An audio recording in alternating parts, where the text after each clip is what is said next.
What happens when three of rock's most unpredictable icons collide in a whirlwind of fame, drama, betrayal, and strangely unbreakable loyalty? You get the wildest friendship triangle in music history: Steven Tyler, Ozzy Osbourne, and Sharon Osbourne, where chaos wasn't just a phase, it was a fuel of everything they did. Steven Tyler, Aerosmith's eccentric frontman known for his screams, scarves, and spirals into addiction, wasn't exactly best friend material in the traditional sense.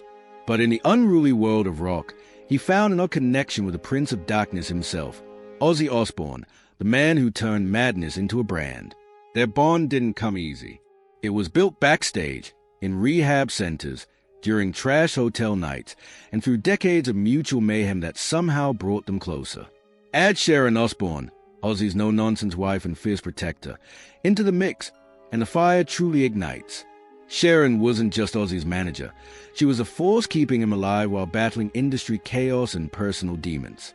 Her fiery personality clashed often with Tyler's erratic energy, especially when the two alpha personalities bumped heads over tour logistics, egos, and excessive partying. There was a legendary moment in 2003 during the Ozfest Aerosmith crossover event where Tyler disappeared for hours before performance, sending Sharon into a storm of rage. Instead of ending in disaster, it led to a weirdly therapeutic shouting match that, bizarrely, made them respect each other more. But their friendship wasn't just fireworks. It was full of strange, tender moments too. Ozzy once admitted that after a rough relapse in 2006, it was Steven Tyler who visited him in secret, not to lecture him but to simply sit, talk, and remind him that survival was still an option. Tyler, having battled his own demons, knew what it was like to fall apart. Sharon later shared in a rare interview that she never trusted anyone from the rock world with Ozzy except Steven. That trust was tested in 2011 when rumors spread that Tyler had said Ozzy was burnt out and done. Sharon fired back publicly, calling Tyler a loudmouth peacock.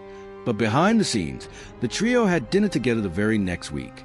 That was their rhythm: shouting, chaos, then forgiveness. This trio's connection became something fans couldn't quite explain but couldn't ignore. They represented the raw, dysfunctional, beautiful side of rock, where madness and loyalty coexisted. Sharon once joked that if Tyler wasn't in Aerosmith, he'd have been Ozzy's backup singer, and Ozzy once claimed Steven was the only man who could outscream him live.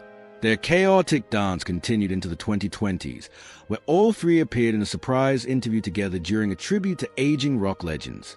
Viewers were stunned when Tyler got emotional talking about Ozzy's Parkinson's diagnosis, calling him the loudest heartbeat in metal.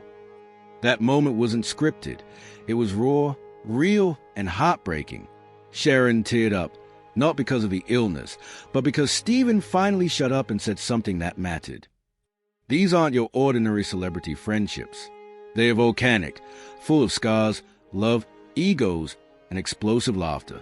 They remind us that even in the darkest corners of fame, where addiction and betrayal lurk, genuine human connection can still be found, messy, loud, but real. The story of Steven Tyler, Sharon Osbourne, and Ozzy isn't a fairy tale. It's a rock opera of survival, chaos, and loyalty that refuses to die. If you think rock is just about music, think again. It's about the people crazy enough to live it and brave enough to stay friends through the wreckage. Miss this story and you're skipping one of the most emotional, raw, and unforgettable friendships in the history of music.